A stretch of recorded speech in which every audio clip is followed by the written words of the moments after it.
Muy buenas noches, ¿cómo están?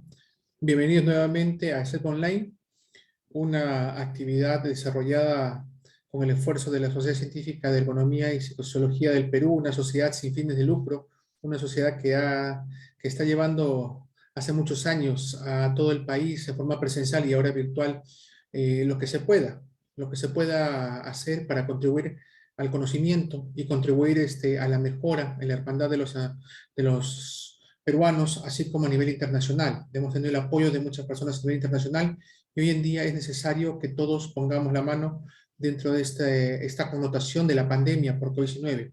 Hoy vamos a desarrollar el plan para la vigilancia, prevención y control de COVID-19, pero va a ser más que todo una resolución de dudas que han surgido y que publicamos un link para que puedan hacer las preguntas. Vamos a hacer lo mismo en el futuro también, porque algo que nos han pedido bastante en múltiples ocasiones ha sido que el poder resolver dudas. Me dicen las presentaciones son buenas de algunos temas, pero quieren que prioricemos el tema de COVID, entonces vamos a hacer eso, porque si es lo que necesitan, es lo que hacemos. Y en esto hemos colectado muchas preguntas relacionadas al tema de la implementación. Hoy en día el plan para la vigilancia, prevención y control de la COVID-19 en el trabajo, en un contexto de cómo implementarlo. Cada país tiene este problema en gran escala, cada país se enfrenta a diferentes realidades debido a su forma de organización, a su política, a los reglamentos, normativas, pero algo que tenemos en común todos es que enfrentamos la misma pandemia. Quizás las variantes cambian entre país y país, entre continente y continente, o se presentan con diferente frecuencia, pero lo que es importante es que si esto cambia, al final la solución probablemente sea la misma para todos, la inmunización. Es importante recalcar que la inmunización es una de las principales medidas que tenemos para poder reducir la probabilidad de contagio en el tiempo y que obviamente ha contribuido a controlar al SARS-CoV-2, agente biológico que genera la COVID-19, y eso va a contribuir a que podamos reducir esto en el tiempo, la morbimortalidad que pueda generar. Entonces, en este campo de la base que hemos podido contar, vamos a estar hoy día 7 de febrero, vamos a desarrollar algunas preguntas que nos han llegado y que hemos querido darles lo más específico posible, porque entendemos de la complejidad del cambio normativo que existe en el país, que tengo una indicación el día de hoy de un aforo del 60% y mañana tengo un aforo del 50%, y luego retorno nuevamente al 60%, lo cual logísticamente para las empresas viene a ser un tema de volver a colocar las señaléticas que puedan con el nuevo aforo, y luego regresar al nuevo número, volver a pegar. Es todo un tema, pero hay formas de manejarlo. No todo es sancionable, recuerden esto. La mejor práctica es aceptada, y eso implica dentro de ciertos parámetros que lo vamos a ir conversando. Para quienes no nos conocemos, mi nombre es Armando Talaverano, yo soy especialista en misión de trabajo y apoyo a la sociedad desde sus inicios, y lo que queremos es contribuir, trabajar en forma conjunta con tu persona, y si alguna de las personas desea desarrollar investigación a nivel de ergonomía, psicología, salud ocupacional, seguridad y salud, con todo gusto puede contactarnos y podemos desarrollar, que estamos muy habidos en esas líneas de desarrollo a nivel país. Entonces, primero, algo que rápidamente quiero mostrarles es el tema lo hemos dividido por campos, las preguntas por campos que nos han ido llegando. Estas preguntas llegaron de los amigos ingenieros este año justamente. Una de las preguntas que estaba asociada, y vamos a la dinámica, va a ser leer la pregunta que nos llegó y vamos a dar la respuesta, y en algunos casos incluso los links donde pueden encontrar la información, porque no se trata de que lo diga un especialista, se trata de que ustedes puedan evidenciar la información y poder aplicarla en sus campos específicos. Lo que yo voy a hacer es contribuir con mi experiencia sobre esas zonas grises que no se entienden o que se pueden interpretar de muchas formas, y llevarlo a algo operativo, que es lo que se tiene que hacer. Leer una indicación no es lo mismo que haberla aplicado y conocer la realidad. Veo con muy buenos ojos los diferentes grupos que existen de profesionales, ingenieros, médicos, Telegram, WhatsApp, en los cuales pueden discutir un tema común que le ocurre del día a día a cada persona. Porque lo que le ocurre a un ingeniero en una empresa metalmecánica acá en Lima, puede estar ocurriéndole a otro ingeniero en una empresa de minería en Cajamarca. Porque hay muchas realidades, las realidades son variantes, pero las situaciones son muy parecidas. Y quizás un tema de registro, de cómo generar la vacunación, qué es vacunación completa, etcétera, etcétera. Entonces, vamos a leer la pregunta. En este caso, un ingeniero nos consultó, ¿tiene plazo límite en la presentación del plan de vigilancia, prevención y control de la COVID-19 en el trabajo ante el MINSA? Sí, tiene un plazo límite en la presentación del plan de vigilancia, prevención y control. Primero, los planes de vigilancia, debo decirles, no es que tengan una fecha límite de presentación. Lo que pasa es que el plan se presenta a medida que cambia la dinámica. ¿Y qué variables consideras? Flujo de trabajadores nuevos.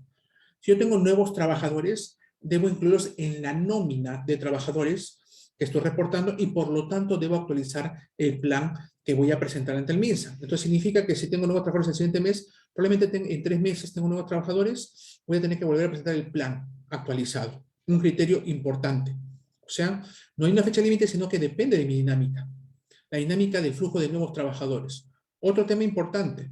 Si yo tengo declarados los trabajadores en modalidad de trabajo remoto y voy a pasar a los trabajadores a trabajo presencial, cambia la cantidad de personas que van a asistir presencialmente, o en actividad mixta, presencial o mixta, cambia el tipo de actividad de un trabajo remoto en su casa, aislado, a un trabajo, transporte público, trasladarse al lugar de trabajo y desarrollar obviamente sus actividades en la organización. Esto significa que tengo que actualizar el plan para declarar en la nómina del MINSA que esta persona pasó de un trabajo remoto a un trabajo presencial o mixto. Tiene que actualizarse. Otro criterio para actualizar el mismo, por tipo, la modalidad de trabajo. Este documento es una declaración jurada que está en base a la normativa vigente. Por lo tanto, si la normativa cambia como cambió en noviembre del año pasado, como cambió ahora en enero, tengo que actualizar mi plan en base a esa normativa. Porque los requerimientos pueden variar. Si mi plan anterior declara que, por ejemplo, yo voy a realizar el uso de pediluvios, que ya no se recomienda en la actualidad, que de hecho la normativa ya declaró que no es necesario pedirlo, y yo entonces actualizo mi plan indicando que no voy a utilizarlo. ¿Qué cosa es lo que va a ocurrir?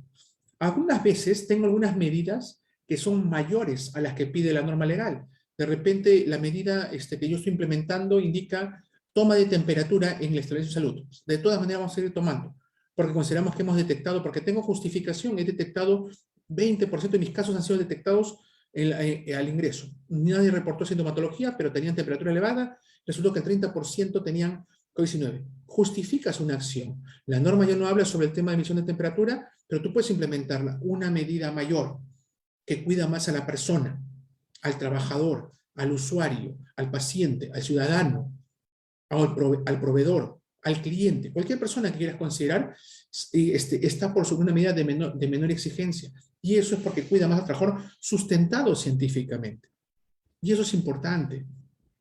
Un trabajador te puede decir, no, la norma no lo pide, pero la organización lo pide, porque hemos visto que esto cuida más al trabajador, porque las normas legales están desfasadas, no están al día con los avances científicos, eso también tienen que entenderlo.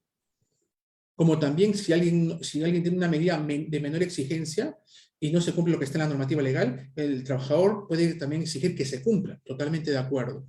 En este caso, entonces, el tema de actualizarlo bajo criterio de flujo de trabajadores, bajo criterio de la modalidad de trabajo que se esté desarrollando, si cambia, y tercero, bajo el criterio del cambio de la normativa legal. Recordar que todos estos campos están asociados a que esto es una declaración jurada. Significa que es susceptible de fiscalización.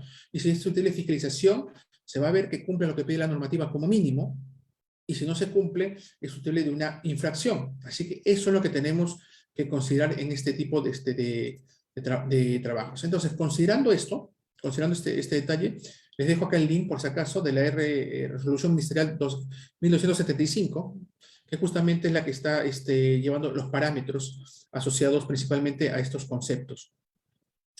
Luego, otro amigo ingeniero nos consulta cómo implementar la disposición asociada a ambientes ventilados. Este es un tema muy, muy importante, que después vamos a ver porque hay otra pregunta, si no me equivoco, sobre el tema de CO2. Primero, tenemos que clasificar los ambientes. ¿Es un ambiente de ventilación natural o artificial? Porque es un ambiente de ventilación natural, puertas abiertas, ventanas abiertas, es algo que genera flujo de aire y por lo tanto evita que se concentre, no voy a hablar de CO2 aquí, sino que no se concentre el agente viral, el SARS-CoV-2, en caso de que una de las personas que se encuentre en el lugar esté infectada, sintomático o asintomático. Si está asintomático, de repente nadie lo detectó, pero si está sintomático, nunca debió ingresar. Pero hagamos de cuenta que existe esa posibilidad. Entonces, el tema de la ventilación natural se prefiere. Pero lamentablemente, la realidad es esta, no siempre tenemos ambientes que están adecuadamente ventilados. Y eso es normal. Existen muchos ambientes incluso sin ventanas. Te habla la normativa de que por lo menos existe una razón de 1 a 20. Es decir, por cada 20 metros cuadrados de superficie del lugar, debería existir 1 metro cuadrado de área de ventilación, ventanas o puertas, donde haya flujo de aire. Esa razón, esa proporción no siempre se da. Si yo tengo un ambiente cerrado, entonces tengo que, con menos áreas de ventilación o sin ventanas, como también ocurre, tengo muchas opciones para manejarlo. No crean que todo tiene que ver con el tema de cumplir de la razón de 1 a 20. Pues si fuera así, muchos lugares no se podrían utilizar. Primera opción con el tema, dije clasificación, ventilación natural y artificial. Pues reduzco el aforo reducido. Si en este ambiente hay poca ventilación, pero tengo a una sola persona, no hay ningún problema. Si este ambiente tiene capacidad para 20 personas y coloco al 25% del aforo, no se va a concentrar el nivel de CO2 en una cantidad, no el CO2, no se va a concentrar el agente viral en caso de una persona esté infectada a tal nivel de que incremente el riesgo. Tengo que buscar, obviamente, tomar pausas, ventilar el área artificialmente cuando no estén las personas, o en su defecto, si existe una ventilación artificial, en este caso hagamos de cuenta el aire acondicionado, pues hay requisitos que podemos utilizar para que esto sea funcional. Desde algo muy básico, el ideal, que sea una inyección de aire externo, no que recircule el aire, de inyección de aire externo y salida del aire. O sea, un inyector de aire o un extractor de aire. Pero, ¿qué pasa si no es así? Solamente inyecta aire y recircula el mismo aire. Estamos generando que todo se levante, que todo se mueva con y con la mayor probabilidad de que en algún momento se concentre más ese agente viral. Pero hagamos de cuenta que tengo aire acondicionado, pero que es de inyección de aire externa. O no es de inyección de aire externa, pero tengo la inyección del aire y la salida del aire por la puerta. Y además tengo filtros que ayudan justamente con estos agentes roscópicos. Filtros, además de la contribución de los rayos UVC para desinfección, que alguna literatura también refiere que no es tan efectivo como se indica, pero hay literatura que te indica que sí. En eso se puede discutir con los amigos infectólogos y epidemiólogos, hay mucha literatura para discutir en este tema. Sin embargo, el flujo de aire debe ser entrar y salir. O sea que los ambientes cerrados se pueden utilizar si tengo una baja cantidad de personas, un aforo muy reducido, es viable, sí, puede ser bien, pero ojo, no digo que lo hagan, digo que lo analicen. Y después de analizarlo, concluyamos. Se habla, no, criterio 1, ventilación natural o artificial. Criterio 2, cantidad de personas en el ambiente. Criterio 3, la ventilación, si no es natural o artificial, lugar cerrado, veamos cómo se genera ese flujo de aire, pero que no recircule, ese es el objetivo. Esto considerando que todos utilizan mascarilla, según criterios actuales, doble mascarilla o una KN95, según criterios actuales de normativa. Esto puede cambiar en el tiempo, claro. Todos, ustedes y yo, estamos aprendiendo día a día con la literatura. ¿La clave cuál es? Estar leyendo los avances científicos que van ocurriendo en el día a día.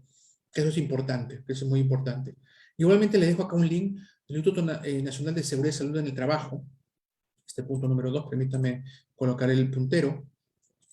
El primer punto. Acá el número 2, este link que va asociado justamente al Instituto Nacional de Seguridad del Trabajo, que antes se llamaba INSHT, Instituto Nacional de Higiene y Seguridad del Trabajo de España. Tiene una buena documentación sobre el tema de calidad de aire. Lean normativas, documentos técnicos sobre calidad de aire, que es la parte importante en el manejo. Y luego ya vamos a entrar a otro punto sobre este tema de calidad de aire. Entonces, viable en ese contexto. El siguiente tema, nos consultan cuál es el grado de cumplimiento, otro amigo ingeniero nos consulta, ingeniero o ingeniera, cuál es el grado de cumplimiento obligado del sistema de gestión de seguros de trabajo de las microempresas que han funcionado intermitentemente durante la pandemia. Acá, esto es un tema muy, muy interesante, porque la obligación legal para cualquier organización sigue siendo la misma desde el año 2011, con la ley 29783. El requerimiento era para las macroempresas, pequeñas, medianas, grandes, las micros incluidas, de cumplimiento de tener un sistema de gestión de seguridad del trabajo. Eso se ha mantenido. Lo que pasa es que si ven acá lo que he colocado, sistema de gestión, cuando empezó la pandemia, ya hace 2 años, con el manejo del incremento de la pandemia, la actividad del sistema de gestión, que incluía higiene y seguridad, y que incluía salud ocupacional, estuvo casi un 90%, 95% en lo que era salud ocupacional. Los amigos de higiene y seguridad intervienen significativamente en el control del uso de EPPs, por ejemplo, que son de prevención del SARS-CoV-2, del contagio por SARS-CoV-2. Así que su función es vital. Yo hablo sobre el tema de la gestión documentaria, papeleo, requerimientos, que ha surgido en el Estado peruano a razón justamente de esta pandemia. Y que también se ha visto, siendo realistas, una buena fuente de información con todos los que son los ocupacionales de las organizaciones. Hablo del médico ocupacional, el enfermero ocupacional, el psicólogo ocupacional, el ingeniero ocupacional, el higienista ocupacional, muchos profesionales, el terapeuta ocupacional, que están contribuyendo con información, ese tema, que se colecta y se lleva, obviamente, al ministerio para que puedan utilizarla de la mejor forma posible para las normativas. Lo malo es que es tan cambiante y tan dinámico el tema de la pandemia que no permite tener una norma que esté actualizada con lo que va ocurriendo en el día a día. La sintomatología varía, de acuerdo, es una variante Delta, si es una variante Omicron, etcétera. Bueno, entonces el grueso de esto se ha inclinado sobre la vigilancia salud ocupacional. Y dentro de esta vigilancia salud ocupacional sigue siendo obligatorio que se cumpla con el plan de salud ocupacional, pero dentro de esto tenemos otro tema importante, que casi todo, el 95% dentro de salud ocupacional se ha dedicado al tema de vigilancia COVID-19. La vigilancia, no por los requerimientos legales, porque el médico ocupacional se basa en los requerimientos legales, pero se basa en su criterio ocupacional, porque para eso fue entrenado. Entonces se ha abarcado casi toda la actividad de servicio de seguridad de trabajo, se ha inclinado a lo que es COVID-19. Lamentablemente, no lamentablemente, sino la realidad es que igual tienes que gestionar todo el resto. Sigues con las capacitaciones generales y específicas. Sigues con la gestión de monitoreos, inspecciones, auditorías, vigilancia, exámenes médicos ocupacionales, con las restricciones respectivas, lo que corresponde a inducciones, simulacros, todas las actividades siguen vigentes. El hecho de que no se haya priorizado y que no se haya fiscalizado con una alta frecuencia no significa que no se deba hacer. De hecho, es momento de normalizar todo. El Estado entiendo que ha sido un poco permisible en eso debido a que ha priorizado todo el tema de COVID-19 y se entendía que las personas, obviamente la logística que se tiene en las empresas no era suficiente. Es por eso que las normativas comenzaron a incluir requerimientos. Los requerimientos que tiene la normativa, de acuerdo al tamaño de la empresa, sobre profesionales de salud ocupacional, profesionales generales que pueden contribuir, o profesionales ya especializados. La complejidad de esto variaba cuando hablamos del sistema de gestión de salud del trabajo. Sin embargo, cuando hablamos del tema de COVID-19, la normativa especificó ya requerimientos del tamaño de empresa que se requerían con un número de horas mínimas durante la semana, por semana, para poder cubrir la necesidad de la vigilancia de COVID-19 o la vigilancia para la prevención de COVID-19. Por lo tanto, surgieron las normas que hablaban sobre vigilancia, prevención y control de COVID-19 en el trabajo. Entonces, hay que aclarar esto, y es bueno que lo sepan, aprovechando porque también tenemos preguntas de administradores. La necesidad de recurso humano, de acuerdo al tamaño de empresa, era para la actividad de COVID-19. Porque hay que entender que se requieren más horas si uno quiere hacer vigilancia en salud ocupacional. Pedirle a un médico ocupacional que se dedique a todo el tema de COVID-19 de acuerdo a tu número de trabajadores, que pues, puede generar mayor o menor complejidad, es algo que se ha priorizado. Pero también tiene que ser lo que estuvo haciendo siempre, la vigilancia en salud ocupacional. Y eso es lo que ha generado una bola de nieve a lo largo de estas pandemias, porque si estuviera esto estructurado hubiera sido un tema de malaria, un tema de fiebre amarilla. Conocemos años estas patologías.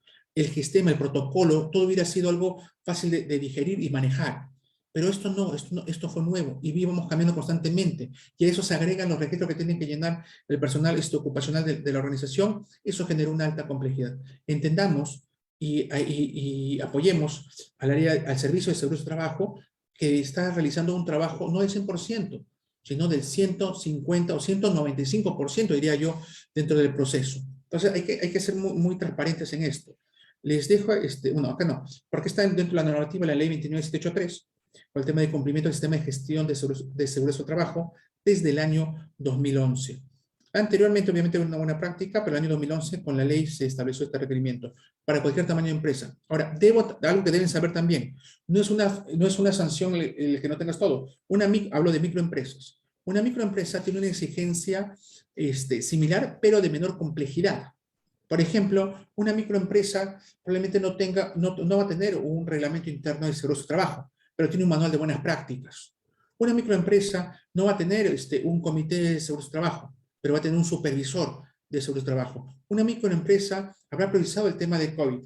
Va a llegar el ministerio, te va a indicar qué cosa es lo que te falta, la buena pro, pero no te va a sancionar directamente porque uno va entendiendo cómo funciona la dinámica. Pero si me dices que trabajas con actividades de alto riesgo, siendo una microempresa, pero estás con actividades de alto riesgo y no has hecho nada en relación al sistema de gestión, seguro complementario de trabajo de riesgo, no has hecho un análisis de riesgos básico, no tienes un programa de intervención para trabajadores, o por lo menos el examen médico ocupacional, tampoco ha habido intención. Entonces también hay que ser consciente que si no hay intención de querer mejorar, lo más probable que ocurra es que tengas sí una infracción, y obviamente esto puede variar, ustedes ya saben, 50, 100 y 200 UITs, y ahí tienes ya todo el tema de descuentos acumulados y variables de acuerdo a personas afectadas o cantidad de trabajadores. Entonces, si ha funcionado intermitentemente, significa que Estado de repente no ha estado en actividad. Ya tienes que regularse primero los temas contables. En ese campo no voy a ingresar, pero sí hay que revisar eso. Segundo, ¿quiénes han estado verídicamente en actividad presencial, remota o mixta? Eso se tiene que haber declarado. Porque si la persona ha declarado esto, significa que puede estar en la sede. Y estaba en remota, hay un horario de producción donde se le paga también a la persona. Todo esto se une hoy en día porque es fácil unirlo bajo sistemas, todo está en base de datos, todo se cruza como tal, así que es viable analizarlo. Entonces, el grado de cumplimiento al 100%, se tiene que nivelar. Debo también ser sincero, son pocas las MIPES que he llegado a ver que se hayan inspeccionado en los últimos 2 años. He visto así que son medianas y grandes. Eso se ha ocurrido en una menor frecuencia que años atrás, eso también es verdad.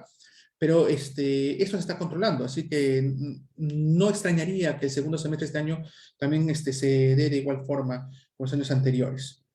Entonces, con esto he tomado las preguntas a medida que han ido llegando, por si acaso, a la base que hemos colectado, y voy a seguir con un primer grupo porque se han ido llegando más, pero voy a seguir con el grupo que hemos podido separar. Igual forma, no se preocupen porque pueden, y vamos a dejar abierto el link en caso de que hayan preguntas futuras para otros temas relacionados al tema de COVID, para poder apoyarlos en lo que se necesite.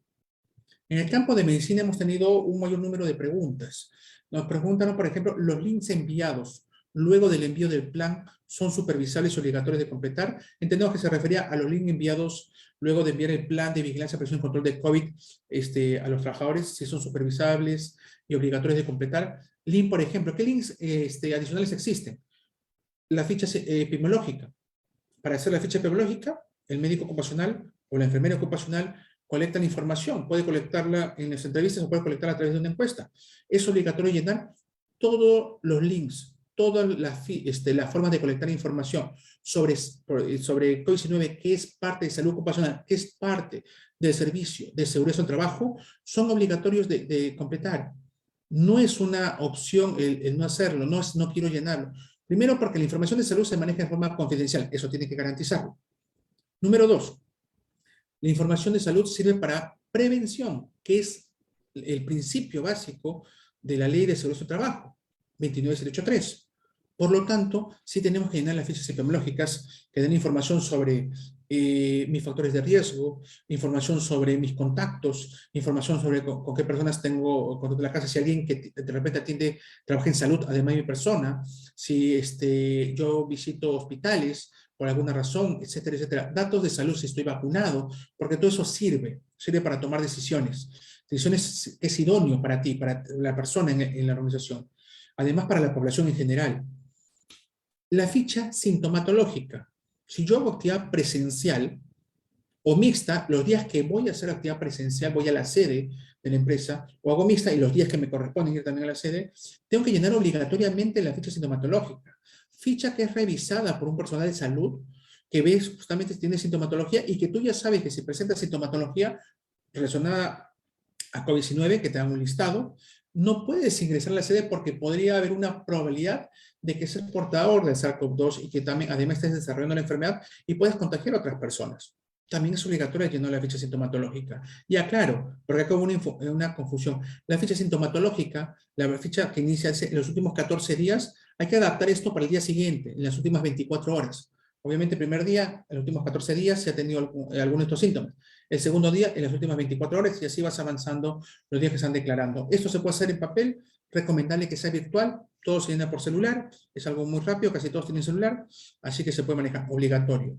Declarar si tienes vacunación o no, totalmente obligatorio, porque una persona que no está vacunada no puede ingresar a diferentes lugares, no solo al trabajo, a diferentes lugares. Es una obligación y una necesidad, porque las personas vacunadas tienen una menor probabilidad de ser agentes portadores y contagien a otras. Además de que su periodo de recuperación es en un tiempo más reducido. Eso está probado en las diferentes estadísticas del Ministerio de Salud o de Salud. Entonces, sí, también el tema de inmunizaciones. Y además, sigue vigente el tema de los monitoreos. Si se hacen monitoreos, tienen que participar, porque los monitoreos están diseñados para la prevención. Ha existido organizaciones, trabajadores que se han negado a esta actividad. Se habla con el trabajador. ¿Ha ocurrido? ¿Me ha ocurrido? Claro que sí. Converso con el trabajador y le consulto por qué es que no desea participar. Entendiendo cuál es su perspectiva de lo que está ocurriendo, le explico por qué es necesario que participe. Les puedo garantizar en el 100% de ocasiones que me ha ocurrido, del 100%, que no han sido muchas, en realidad habrán sido unas 20 veces a lo largo de mi vida, ya de muchos años de ejercer la profesión, unas 20 veces, 18 veces se solucionaron. Recuerdo una vez, quizás dos, que no deseó participar. Se llevó después, se le dejó para que se vaya a sensibilización, para poder obviamente ver que esto funciona, que esto sirve. No es que lo dejáramos en el aire. Entonces, sí, es obligatorio completarlo, si eso se refería con los links, y necesario, si no, no tenemos cómo colectar información. La otra pregunta que realizaron fue, ¿cuál es el protocolo para COVID-19 en el trabajo? Bueno, acá hay un tema interesante. Primero se están hablando sobre el protocolo de vigilancia, prevención y control de COVID-19. Obviamente, la RM 1275 te da los últimos parámetros, porque esto va a cambiar a lo largo del tiempo, va a cambiar en una semana, en 2 semanas, va a ir cambiando, va a ir cambiando. Sin embargo, yo te recomiendo que veas este segundo link, que tiene que ver con las alertas epidemiológicas, este de aquí. Las alertas epidemiológicas. ¿Por qué? Porque las alertas epidemiológicas van actualizando mucha información clínica, de diagnóstico, de factores de riesgo, de manejo de COVID-19. Y están mucho más actualizados y tienen una frecuencia mayor que las propias normas legales. Ahora, es verdad, tengo la norma legal que habla sobre el tema de trabajadores. Esa prevalece. Pero si una evidencia clínica me da una información actualizada, precisa, y debo cambiar algún valor de lo que tengo en la normativa, puedo hacerlo porque se llama criterio científico. Y el criterio científico es totalmente válido si esto, bajo la evidencia existente, indica que cuida más a la persona. Y por eso la puedo aplicar. Es el criterio del médico ocupacional. Será médico ocupacional especialista por conocimiento, o en mi caso, o especialista por competencias, o el médico ocupacional maestrando, o el médico ocupacional con diplomado, porque todos tienen mucha experiencia en sus campos. Algo que hay que aceptar para muchos conversando sobre este tema, es que los médicos ocupacionales tienen una gran experiencia en sus campos. Si una persona ha trabajado con un diplomado de salud ocupacional, ha trabajado 5 años en una empresa dedicada a hidrocarburos, créame que conoce muy bien su proceso y conoce todo lo que tiene que saber sobre los químicos, sobre los agentes físicos, biológicos, ergonómicos, psicosociales de hidrocarburos. Quizás no domine los otros campos, pero de ese campo lo conoce porque ha sido su día a día y eso es algo para valorar significativamente. Les recomiendo entonces también leer las alertas epidemiológicas. Acá está el link para los que quieran revisar. Ahí salen periódicamente y ayuda, contribuye significativamente a actualizarnos en estos campos. El otro punto, otra pregunta, perdón, que nos hicieron fue sobre cuáles son las modificaciones realizadas por el gobierno actualmente. Les debo decir que acá esto es muy amplio, en realidad tendría que hablar sobre toda la norma, pero les puedo resumir en unos puntos muy particulares. Primero, situación 1, el MINSA es quien prevalece sobre esta normativa. ¿Ok? El ministro de Trabajo se adapta a la normativa que está estableciendo el MINSA. El ministro de Trabajo mueve la producción. El MINSA regula todo el tema de bioseguridad y da los parámetros que deben llevarse a cada sector económico. Entonces da las normas sectoriales. Y luego, obviamente, están las normas organizacionales, todas con peso. Sin embargo, las normas sectoriales están desactualizadas, porque las normas que están estableciéndose cambian constantemente y no cambia tan rápido las normas sectoriales. Entonces, seguimos basándonos en las normas del MINSA. Las modificaciones que se dan son a veces muy abruptas, que es recomendable que exista un buen plan de vigilancia, prevención y control de COVID-19 en tu organización para reducir los cambios. Me explico.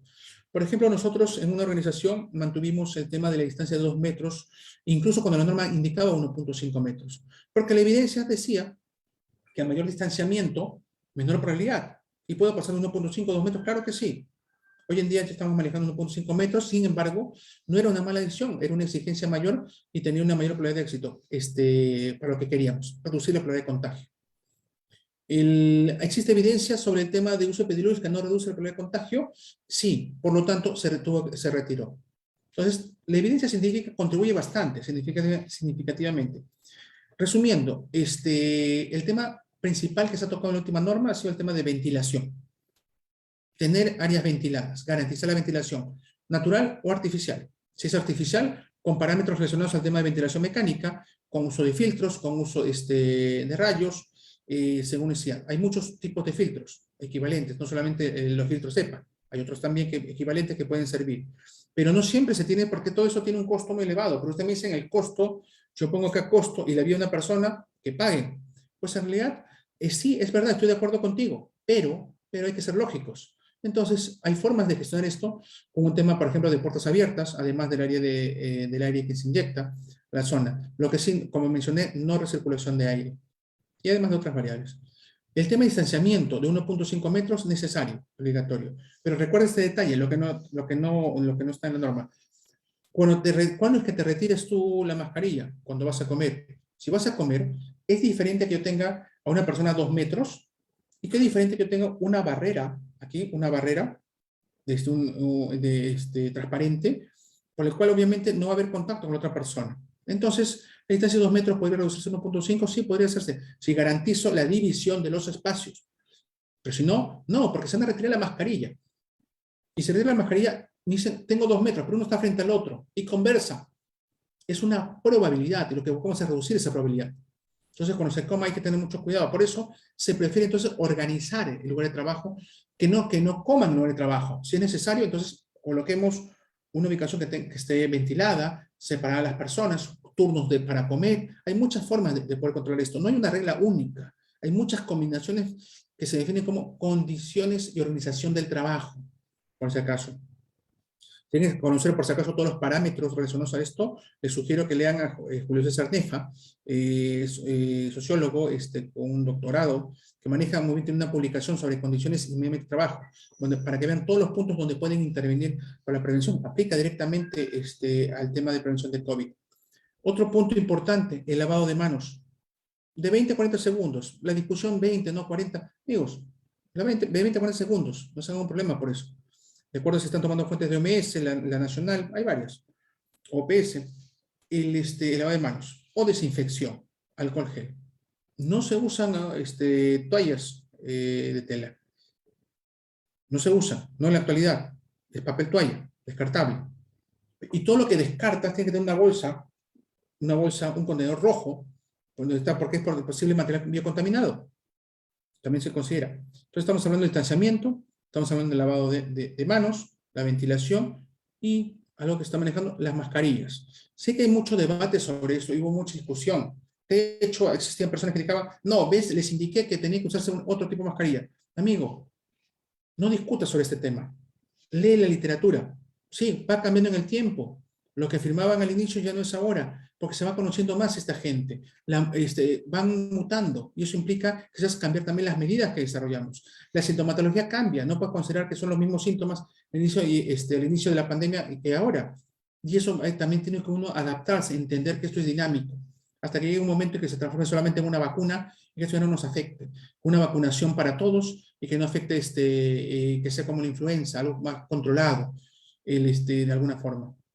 Entonces, pues, los parámetros básicos. Quiero mencionar que hay muchas otras recomendaciones, aparte de estas, que son consideradas como medidas colectivas.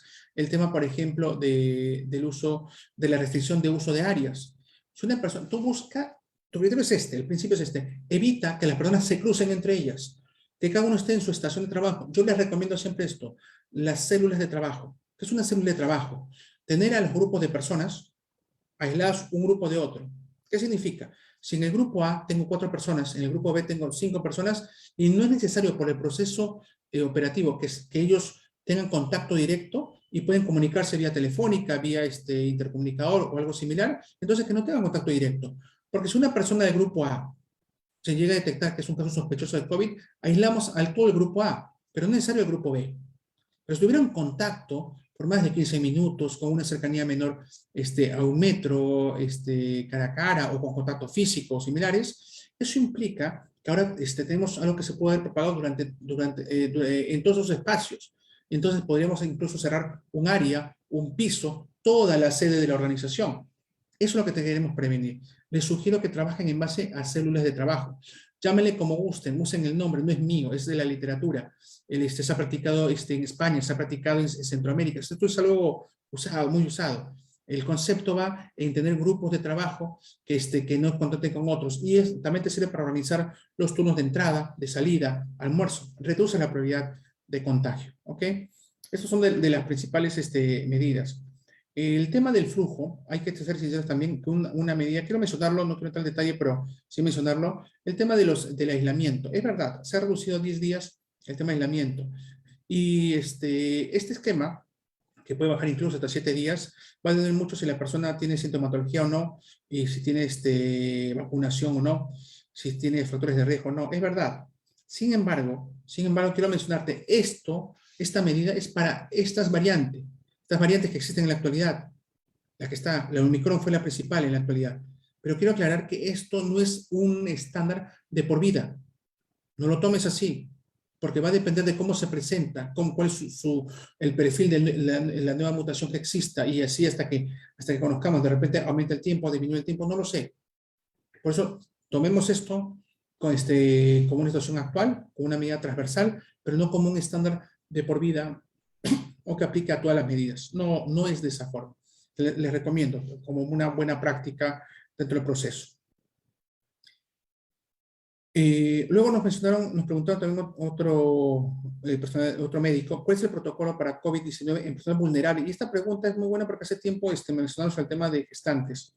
Debo mencionarles que acá hay muchos puntos a tratar. Población vulnerable, bajo el concepto que se manejaba dentro del ministerio, incluía personas con discapacidad, incluía personas gestantes, incluía incluso en algunos conceptos adolescentes y niños, y tercera edad.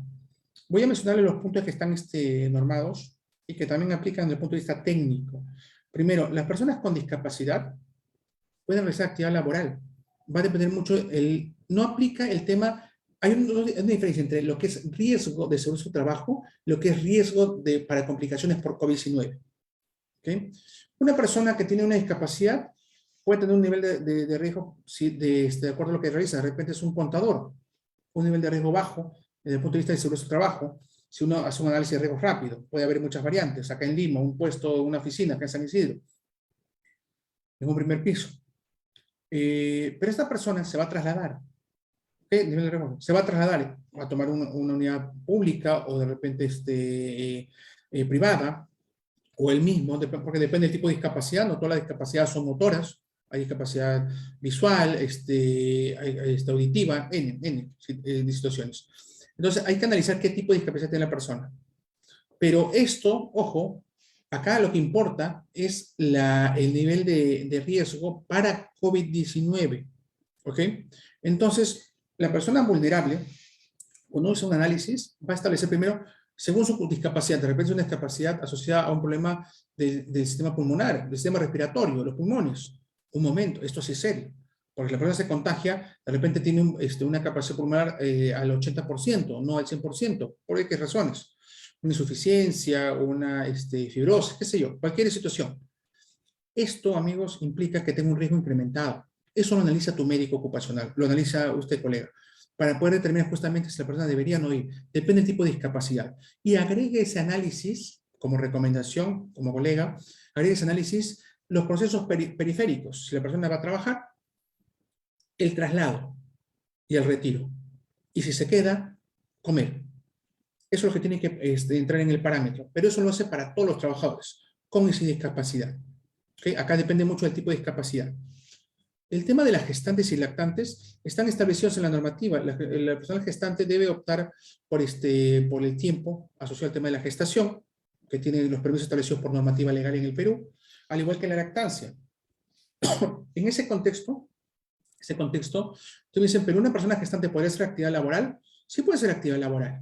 Uno puede analizar y puede ser una actividad laboral, pero yo converso con esa persona, el médico ocupacional de la organización donde trabajo, conversa con la persona y le explica por qué es mejor que haga su actividad laboral en remoto.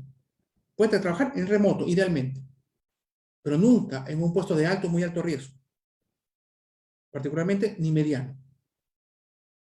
Porque hay un riesgo de un tercero, además. La sostenibilidad de la persona durante este proceso es muy cambiante, lo conoce el personal de salud.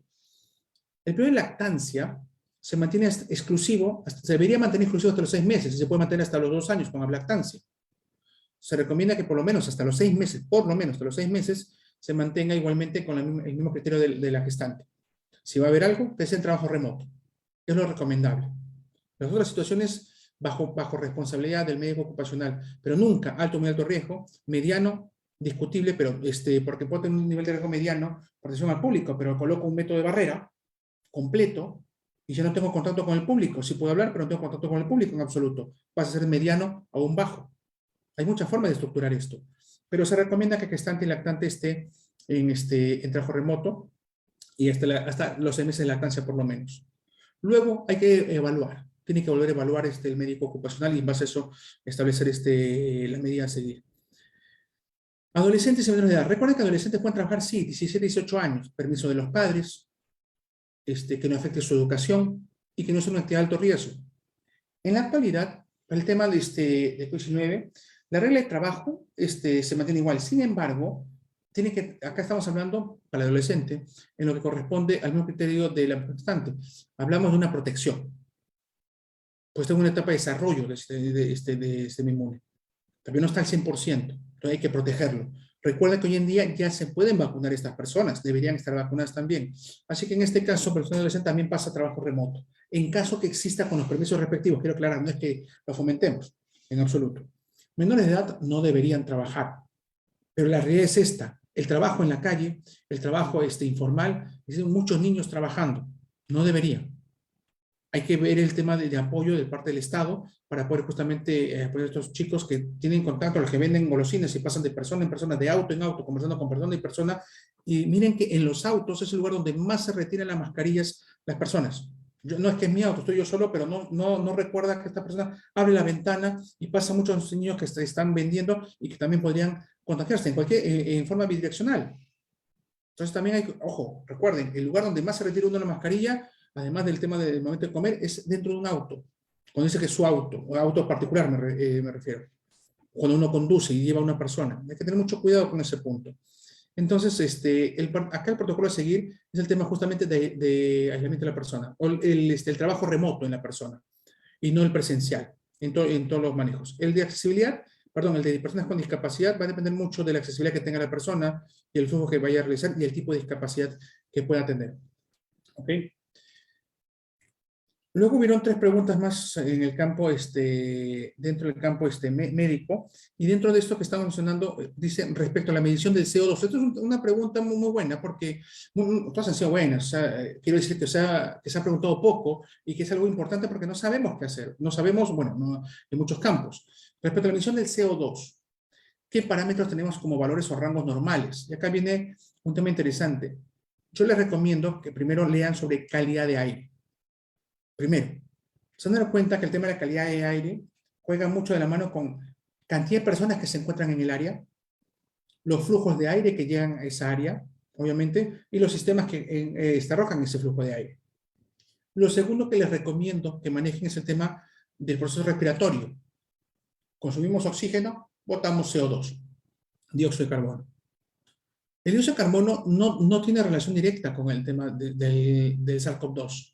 Lo que pasa es que si yo mido el CO2, creo que tienen primero el concepto, si yo mido el CO2, puedo medir ese flujo de expiración, inspiración, expiración, botar el aire. Veo ese flujo de expiración. Y si la persona tuviera un agente viral, cualquiera, no solamente SARS-CoV-2, cualquier agente viral, ese lo expulsa a través de la expiración, al botar el aire. Al botar el aire. Entonces, un marcador que está muy relacionado con el tema de la probabilidad de contagio, boto más aire, es el tema del CO2 en la expiración, y la probabilidad de contagio de SARS-CoV-2. Hay buenos artículos relacionados a este tema. Entonces, yo les recomiendo que lean este artículo de que les mencioné anteriormente sobre calidad de aire del INSST, Instituto Nacional de Seguridad y Trabajo de España. Acá les dejo el link para que puedan verlo. Además, acá les comparto, este es para el tema de que vean calidad de aire. Y acá les comparto un segundo link, que es este de aquí, sobre el tema de cómo relacionas esa ventilación, esa expiración y la probabilidad de contagio de COVID-19, que es justamente lo que te interesa. Hay un concepto de calidad de aire y luego hay un concepto de relacionar el CO2 con, con la COVID-19, probabilidad de contagio de COVID-19, es decir, cómo prevenirla. Esta medición, quiero aclarar, de CO2, obviamente existe en un ambiente donde existen personas. No hagas, ahora os respondo porque dice qué debemos tener como valor. Les debo decir que el rango va entre 500 y 700. 500 y 700 partículas por millón. Va a depender de otras variables dentro del contexto laboral. En este link vas a encontrar unas tablas. Te dejo justamente por eso, porque sé que en ese sentido estaba la pregunta. Tal vez puedas compararla. Pero debo decirte que va a depender del número de personas que se encuentran en mi trabajo. Cuando te pide el Estado que hagas la medición del CO2 en los ambientes que no tienen una buena ventilación, no se hace esa medición en un ambiente vacío, se hace esta medición en un ambiente con personas, pues se quiere ver justamente ese flujo de CO2 que podría existir, para ver que no se esté concentrando significativamente, y por lo tanto la probabilidad de contagio va a ser baja. Pero esto no es, vengan señores para poder hacer la medición, no. Cuando comiences a operar, cuando lleves personas al trabajo, cumpliendo los aforos respectivos, y tú ves un área que no está, primer criterio, dije, ventilación natural o no, no tiene ventilación natural. Acá hay personas, ¿cuántas personas van a trabajar? El aforo es de 20, van a trabajar 10 personas, ¿ok? ¿Tienen el distanciamiento de por lo menos 1.5 metros? Sí. Entonces, si están todas las características consideradas, y vamos a ver esto, midamos la concentración de CO2 que ocurre en ese ambiente. Hay criterios de permisión, lo vas a encontrar en este documento, que sé que te va a servir mucho. No son los únicos, les he compartido los que tenía a la mano por lo que uso en el día a día, pero les va ahí de base.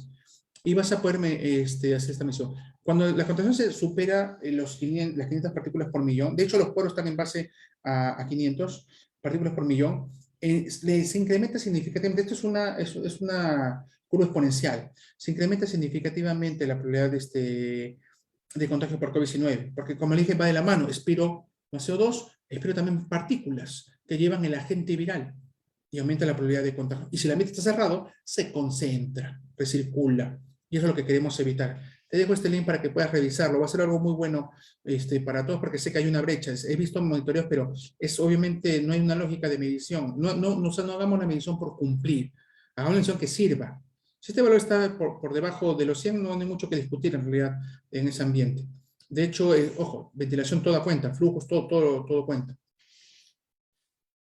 Luego nos pregunta, ¿se puede recomendar trabajo remoto a personas mayores de 65 años? Acá hay un tema interesante.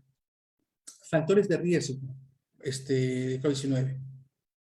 Es decir, no solamente de mayores de 65 años, mayores de 60, ahora en el contexto de la última alerta, pero todos son factores de riesgo. ¿Una persona con factores de riesgo puede ser actividad laboral? Sí. ¿Una persona con factores de riesgo puede ser actividad laboral remota? Totalmente. Cualquier persona puede ser actividad laboral remota. No hay restricción para eso, porque no sales de tu casa, no tienes una exposición. El trabajo remoto no tiene una restricción per se por el tema, porque es la situación de menor probabilidad de riesgo de contagio por COVID-19 porque no sale de la casa. Ojo, yo sé que hay variantes, usted va a decir, pero puede tener un hermano, un familiar. Sí, es verdad, pero en el estándar, en el promedio, ya no sales de la casa, no tomas un ómnibus, una unidad móvil, no acudes al trabajo, te encuentras con otras personas, quizás controladas, pero hay mucho traslado. Entonces, sí, puede ser actividad remota. No solamente los que tienen más de 65 años, sino las personas que tienen factor de riesgo para COVID-19 también pueden realizar actividad remota. Ahora, hay un tema interesante. Trabajo remoto, presencial y mixto. 3 categorías que se tienen que estudiar. El remoto y el presencial. O un híbrido de ambos, que puede variar el número de días en cada uno. Eso se declara en la nómina que se presenta al MINSA. Entonces, considerando este detalle, la clasificación que se tiene, puede ser trabajo remoto, pero ojo, hablan de remoto. Les dejo acá 3 links para que puedan revisar lo siguiente. Primero, los factores de riesgo. Cuando hablan de 65 años, sé que me están hablando entonces de los factores de riesgo, por eso es que lo colocan. Mayor a 60, mayor a 65, obviamente a mayor edad mucho más complicado. Acá está el link de las alertas epidemiológicas para que vean si hay una actualización. Ustedes hagan un análisis, sesión de salud, medicina de salud, un análisis de qué factores de riesgo van a considerar y analicen cada caso en forma individual. Porque yo tengo claro, cuando ustedes hacen su clasificación en su Excel, colocando los valores, si tiene presión arterial, es controlada o no controlada, es refractaria o no refractaria, anemia, etcétera, comienzan a colocar cada variable y ahora les cambian la lista de factores de riesgos, rehacen esto y es un dolor de cabeza. Es que no es una norma legal solamente, lo escuché muchas veces, es un criterio clínico. Haz tu lista, que entiendo que va a incluir mucha la que está en la normativa legal, incluye como mínimo la normativa legal, pero maneja tu lista, porque tú dices diabetes, lo que siempre me preguntan, ¿y diabetes puede trabajar? Pues dime el estado de la diabetes, el nivel, ¿qué tipo de diabetes? El nivel de la diabetes. ¿Cómo está esta persona en relación a la diabetes? No es solamente el diagnóstico de la persona y listo, ya no trabaja. No, no va de esa forma. Hay un análisis por persona, que justamente lo haría tu área de salud ocupacional lo hace. Entonces, las alertas epidemiológicas te van a dar ese listado de factores de riesgo. Otro punto importante, acá les coloco la norma, esta norma que tiene que ver con el tema de teletrabajo, y acá quiero agregar otro concepto. El trabajo remoto no es lo mismo que teletrabajo. El trabajo remoto no es lo mismo que teletrabajo. Cuando una persona realiza trabajo remoto, lo hace en su lugar de residencia, declarado. Cuando una persona hace teletrabajo, lo hace fuera de la empresa, pero en cualquier lugar que considere. Puede ser en el parque, puede ser en un café, puede ser en su casa también. Otra diferencia para el concepto cuando lean esta norma, ojo, cuando lean esta norma legal, va a ser que en la ley 30.036 también van a encontrar en su reglamento, que también acá se los dejo, que el concepto va de que en el teletrabajo la organización le da todos los recursos necesarios al trabajador para que haga esta actividad. Internet, el tema del computador, lo que hayan gestionado para el teletrabajo. Mientras que el concepto original de trabajo remoto no, era un tema de, se rompía ese nexo y haga el trabajo en su casa, en sus condiciones. Debo aclarar que la norma, cuando empezó el tema de COVID, que justamente va asociado a esto, es que el concepto de trabajo remoto y teletrabajo se mezclaron. Y te aclara, si la persona está en trabajo remoto, deben darle las facilidades necesarias para que haga su trabajo, si no, no lo va a poder hacer. Entonces ahí viene un tema justamente ver qué cosa necesita la persona para hacer el trabajo como se requiere. No puedo obligar a una persona que no tiene internet en su casa a que coloque internet para poder hacer un trabajo y me envíe documentos. No podría, porque le generaría un gasto adicional. Tengo que ver cómo hacer viable esto. De repente no, genero que vaya a trabajo presencial y que vaya solamente los días lunes que no hay muchas personas y que trabaje en la oficina. Bueno, puede ser, hay muchas formas de hacerlo. Entonces, esto es un tema ya de verlo, la normativa mezcló el concepto de trabajo remoto y teletrabajo. Quiero dejar claro esto, porque esto ha generado mucha duda. No, es que no es un nuevo concepto, es una situación nueva. Recuerden que esta es una nueva normalidad, una nueva realidad en el tema de la pandemia. Nadie quiso que venga la pandemia. Hay que adaptarlo de la mejor forma posible. Le dejo estos 3 links que le van a servir bastante para este análisis. El otro detalle, que son estos 3 de acá. Hubo otra pregunta sobre el tema de la nueva normativa, indica que no es necesario juntar pruebas de laboratorio para solicitar descanso por COVID-19, que podemos hacer para verificar esto en nuestros trabajadores. Y acá hay un detalle que no debe escapar. 1, el criterio clínico y el criterio de laboratorio. Una persona puede tener un diagnóstico con una prueba molecular o antígena de COVID-19 y corroboramos la condición. Y de repente puede estar sintomático o asintomático. Luego puede tener otra persona que solamente tiene un cuadro clínico, como caso sospechoso, sugestivo de COVID-19. Y hagamos de cuenta que no le puedo tomar una prueba, porque si le tomo la prueba lo confirmo. Y si le tomo la prueba y sale negativo, la parte clínica prevalece. Quiero aclarar esto. La parte clínica prevalece, no es un descarte automático. Si tengo un cuadro florido relacionado al tema de COVID-19, similar, y he descartado otras patologías, entonces lo más probable es que lo tenga. Y la prueba puedo esperar otros 3 días para poder tomar nuevamente la prueba o simplemente ya manejar el caso como clínico. Hay un diagnóstico clínico o un diagnóstico laboratorio o de ambos. Entonces, y con eso estableces el tema de inscripción para el SIS-COVID, para el tema de COVID-19 y obviamente los descansos respectivos que son en automático. Este descanso puede darlo el médico ocupacional de tu empresa, sí puede darlo el médico ocupacional de tu empresa. Con estos mismos criterios. Yo sé y los entiendo, hay una brecha con el Estado porque no hay descansos retroactivos. El médico de salud o el médico particular indica, tu médico ocupacional te va a dar los descansos, y no le da, hace perder 2 días, no tienes el descanso, no puedes subsanar en la empresa esos días que faltó, luego viene el tema de sustentarlo, hay descuentos del personal. Entiendo, esto es una logística que tiene que manejarse con pinzas, se puede manejar, hay que sustentarlo simplemente. Y es un tema también que, debo ser sincero, que también los amigos de salud, por favor, los invoco, a que también sí, no solamente deriven, también entreguen los descansos médicos cuando están atendiendo a la persona. Sé que están esperando por el tema de la prueba, y si la prueba es negativa, ya no están aceptando, no les están dando en algunos casos de descanso por el tema de COVID. Hay que ver que hay un tema clínico también, y una segunda prueba que no se les tienen a tomar por el tema de criterios. Entonces, hay que evidenciar. Evidenciamos esta situación, evidenciamos el cuadro clínico o evidenciamos el laboratorio o ambos, y con eso establecemos el diagnóstico. Con el diagnóstico conlleva automáticamente con el tema del descanso por COVID-19. Es verdad que si un caso no es corroborado ni por clínica ni por prueba de laboratorio, los días que se estuvieron en el aislamiento tienen que reponerse, sí.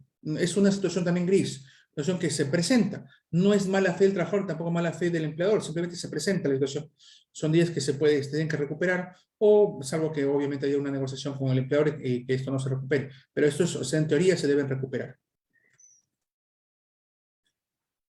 Hubo 2 preguntas también del campo de enfermería. Dice, ¿cuál es la regulación del plan de vigilancia frente a la nueva variante de COVID-19? Les debo contar que en el tema esto tiene mucha inclusión a lo que está ocurriendo. Es verdad porque la regulación de la vigilancia varía de acuerdo al tipo de variante. Teníamos al inicio 14 días de aislamiento, pasamos a 10 días, incluso tenemos hasta 7 días, dependiendo del tema del resultado. Va a ir cambiando porque depende de la presentación. Entonces, ¿qué necesitamos? Evidencia científica. Eso, evidencia científica. Y luego de la evidencia científica pasamos a las normas legales. Quiero aclarar, no digo que no cumplan normas legales. Lo que les digo es que la evidencia científica está actualizada, puede tener un mejor criterio que la misma norma que se va desactualizando mucho más rápido. Pero también tengo mi protocolo organizacional. Toda organización debe tener un protocolo de bioseguridad. Hoy en día debería tener un protocolo de bioseguridad. Ese protocolo de bioseguridad puede ser dentro del plan de vigilancia, prevención y control de COVID-19 o puede ser un protocolo independiente, dependiendo del tamaño y complejidad de la empresa, organización, comunidad, grupo de artesanos. Entonces hay criterios organizacionales. Pero hay que entender también que esta regulación en el servicio de seguridad del trabajo, SST, Servicio de Seguridad del Trabajo, tiene toda la responsabilidad del manejo de la vigilancia del COVID-19. Por lo tanto, el plan aterriza a que lo cumple el servicio. ¿Y dónde lo cumple el servicio? Dentro de su programa de seguridad del trabajo.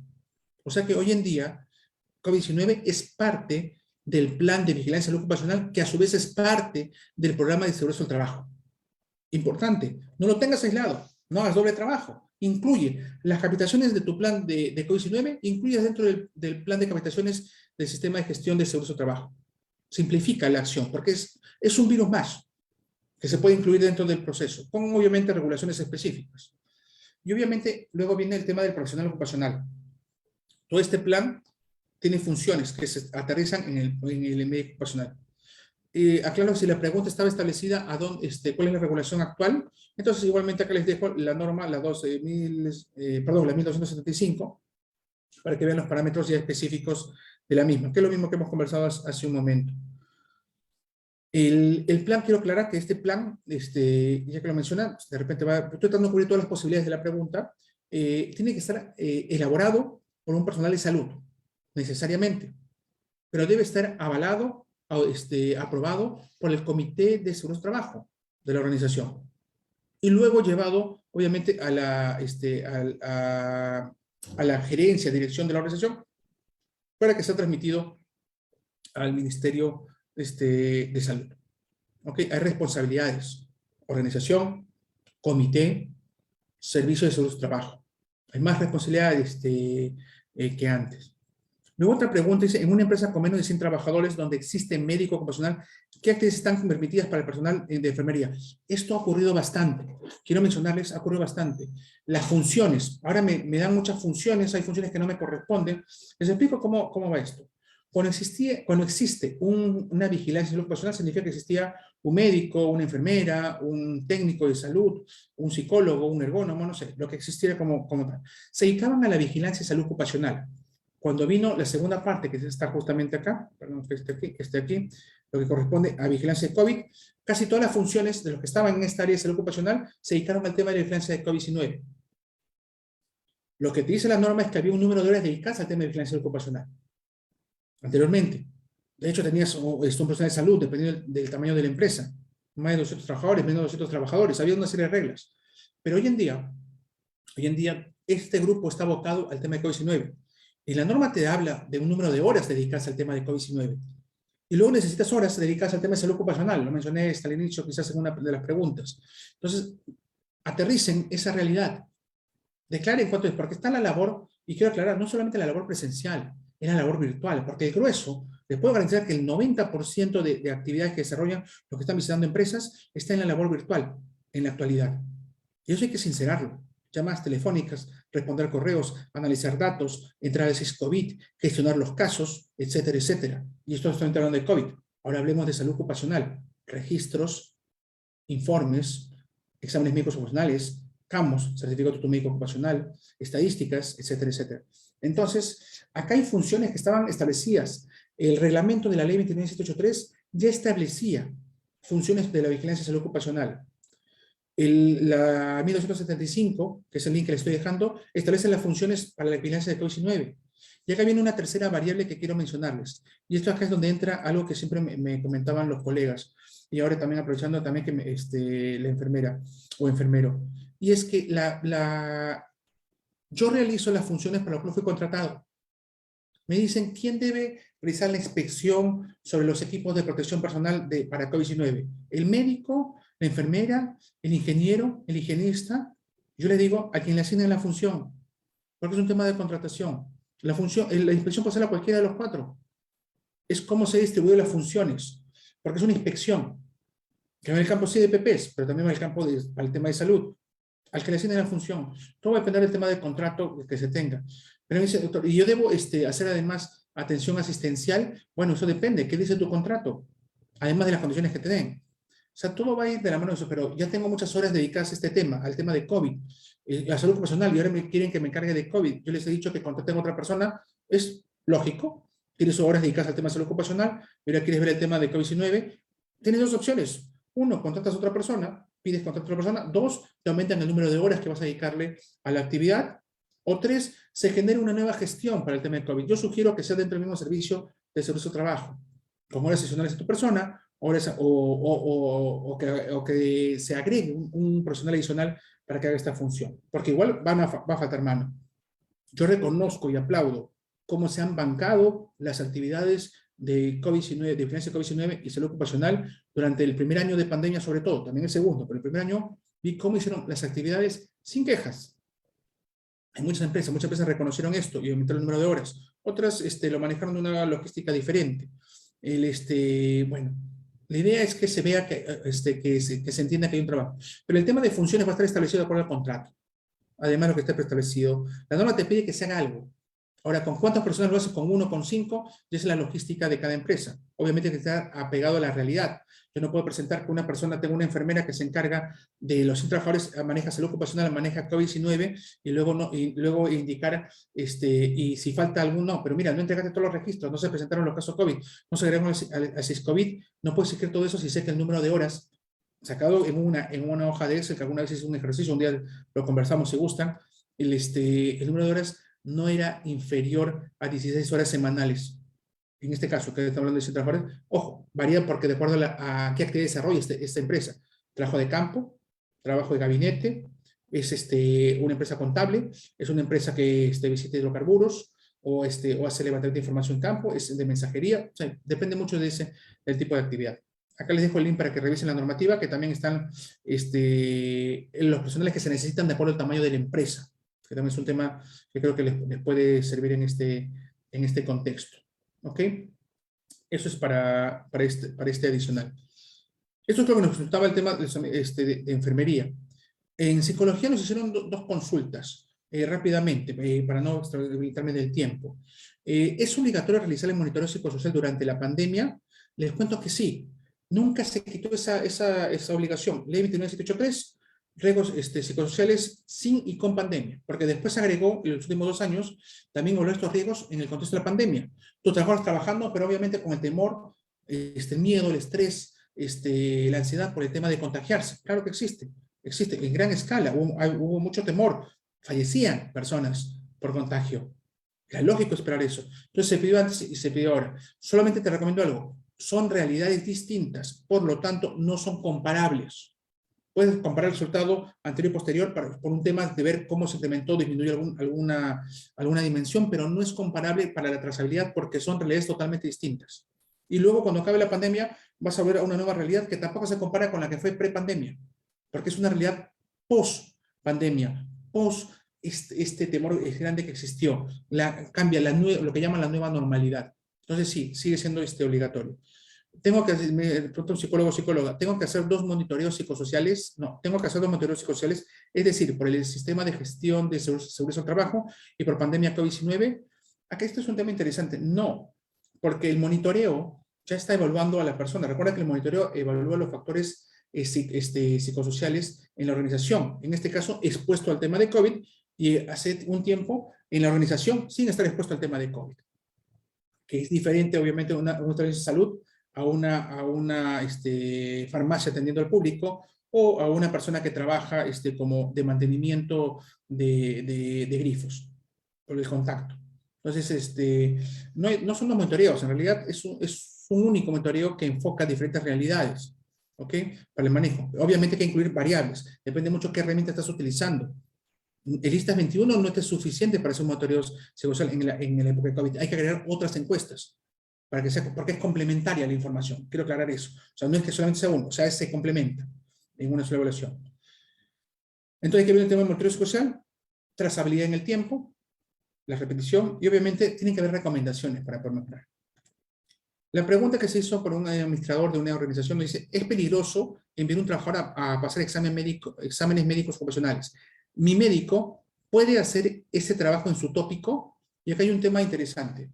Los exámenes médicos ocupacionales se hacen en un establecimiento de salud. Los SAMOS, Servicio de Apoyo al Médico Ocupacional, los proveedores de exámenes médicos ocupacionales, que de hecho bajaron una cantidad enorme en los exámenes médicos en este tiempo porque se restringió los exámenes médicos ocupacionales, excepto el preocupacional. Pero obviamente incrementaron sus ganancias con el tema de las pruebas de COVID. Entonces no iba uno con otro. Sin embargo, quiero aclarar, tu organización, si tiene un médico ocupacional y va a hacer una evaluación médica, requiere un espacio que esté autorizado, categorizado por el Ministerio de Salud. ¿Ok? No, un profesional de salud, no, un médico no puede ejercer el acto médico, atender a un paciente, dar una receta, evaluarlo físicamente en un tópico. En un tópico, digo un tópico que no esté categorizado. Tiene que estar categorizado. Significa que tiene permiso, que un profesional del Ministerio de Salud vino, evaluó el espacio y cumple las condiciones mínimas para mantener un estándar de calidad al darle al realizar el acto médico. Es el estándar de calidad. Lean el código de ética del Colegio Médico del Perú, lean las normas sobre requerimientos en establecimientos de salud para poder ejercer justamente la actividad de atención, lean la Ley General de Salud. Esos 3. Entonces, el acto es un acto médico, por lo tanto, el espacio debe estar categorizado. Si categorizas el espacio, que es otra responsabilidad, entonces vas a hacer labor asistencial. ¿El médico ocupacional realiza labor asistencial? Sí, puede realizar labor asistencial, pero obviamente hay que tener en cuenta que eso también es un tipo adicional a lo que van a estar realizando en la gestión. Entonces, ya es un tema ya de conversación. Ahora, hay también otro tema, la temporalidad. Los exámenes médicos ocupacionales son pre-periódico y retiro, y hay otras condiciones adicionales. Hablo de las generales. El preocupacional es necesario porque no sabemos en qué condición está la persona. Los periódicos, el médico ocupacional puede actualizarlos con la información que tenga de la ficha epidemiológica, de la sintomatología, del examen del último año, de otra empresa, de su médico tratante, no sé, se evalúa su mes en salud, qué sé yo. Toda la información la junta, la analiza y puede actualizarla. Pero si esta persona no la ha visto 1 año y medio, 2 años, no sé cómo está, sí, está trabajando 10 años en la empresa, pero hace 2 años no le toman ningún examen médico, tengo que ver qué exámenes son necesarios. No digo todo el protocolo, podría ser, pero qué exámenes son necesarios para yo poder concluir. En este caso, señor administrador, le menciono que permita que su médico ocupacional decida sobre qué exámenes son necesarios para poder tomar esa decisión. No puede tomar a ojo cerrado, decir, sí, señor, puede aceptar, sí, yo actualizo su actitud, porque tiene que saber en qué condición está. Si no tiene ningún tipo de información, de repente la persona desarrolló diabetes, de repente la persona ha aumentado su índice de masa corporal, obesidad, y ahora tiene además problema de hipertensión, y lo va a enviar a campo, lo va a enviar a mina. No, eso es peligroso. Y no hay forma de saberlo, solo mirando a la persona. Tiene que evaluarse a la persona. Entonces, algunos exámenes serán necesarios. Permita que su médico decida sobre ese caso y sobre cada uno de los casos, porque hay una responsabilidad legal grande sobre el médico y sobre los representantes legales de la organización. ¿Ok? Este criterio médico ocupacional. Importante. Y hubo esta última pregunta en este bloque. Disculpen lo que todavía no hemos podido colectar, porque hicimos un corte para las preguntas, pero vamos a igualmente en una segunda sesión vamos a poder completar otras. De un conductor. El conductor dice, conduzco todo el día llevando a gerente de logística, al gerente de logística, a sus reuniones. Soy de alto riesgo para COVID-19 porque salgo a la calle. Ok, acá hay un tema interesante, miren. La persona que conduce, es diferente que yo conduzca en un transporte público a un transporte privado. En un transporte privado es diferente que yo atienda, recoja a diferentes personas, a que recoja a una sola persona y la lleve a diferentes lados. Entonces, acá es muy variado. Es altamente probable que tu puesto de trabajo sea de bajo riesgo, es altamente probable. Si es la misma persona de gerente de logística que acude a puntos específicos, no para tratar de conversar con muchas personas o atención al público similares, es para manejos específicos, y además tú tienes un método de barrera dentro de la unidad móvil para separar al usuario del conductor, entonces estarías manejándote un nivel de riesgo bajo. Pero puede cambiar la figura de acuerdo. Ahí se dan cuenta y conocer la actividad que desarrolla. Hay que ver el tipo de exposición, el tipo de exposición que tiene la persona como tal, y esta exposición puede estar asociada al riesgo para seguridad de su trabajo, que puede ser un riesgo alto de conducir en las calles, pero el riesgo para COVID-19 puede ser bajo. Son dos conceptos diferentes, ¿ok? Para el manejo. Les dejo acá también igualmente la normativa que habla sobre el concepto de clasificación en los términos, pero les sugiero más el de las alertas epidemiológicas, que actualiza mucho más rápido el concepto de alto, bajo, mediano, alto y muy alto riesgo para complicaciones para COVID-19. No es para COVID, sino para complicaciones por COVID-19 en este desarrollo. Finalmente, disculpe que me haya demorado con esto, pero creo que va a ser muy útil para este desarrollo en todo lo que puedan ir viendo a lo largo del tiempo para el manejo. Quiero dar una pregunta más que me han alcanzado, justo para poder ayudarlos. ¿Sería correlacionar datos clínicos de COVID-19, ya que hay resultados falsos además respecto de los descansos de COVID-19? Sí, interesante. Es verdad. Una persona, miren el caso que ocurre. Me está preguntando si sería correlacionar datos clínicos de COVID-19, ya que hay resultados falsos positivos. Les cuento que una persona que tuvo COVID puede seguir teniendo resultados positivos una semana, 2 semanas, 3 semanas, 4 semanas después. Y no significa que tenga COVID-19. Ya pasó el periodo de contagio, ya estuvo con el alta epidemiológica. El alta clínica de acuerdo a su estado clínico. Pero el resultado puede seguir siendo positivo, no significa que tenga COVID-19. Hay que manejar con pinzas esto. Hay un rezago que puede seguir dando positivo. Y es correcto, una doctora nos está consultando sobre de que se maneje con la data clínica. Si no he tenido contacto con una persona, ¿se puede reinfectar? También nos ha pasado. Por eso cada caso tiene que manejarse en forma individual. Agradezco las preguntas, la confianza que tienen en la sociedad, y también para mencionarles que de igual forma ya empezamos y todo el año vamos a estar apoyándolos en lo que podamos, y lo que sea necesario, contáctenos con confianza. Si podemos ayudar, ayudamos. Si no, buscamos quién te puede ayudar. Siempre es posible si nos apoyamos unos a otros, a nivel nacional o internacional, porque sé que ahora también nos ven nuestros amigos en Chile y en Argentina.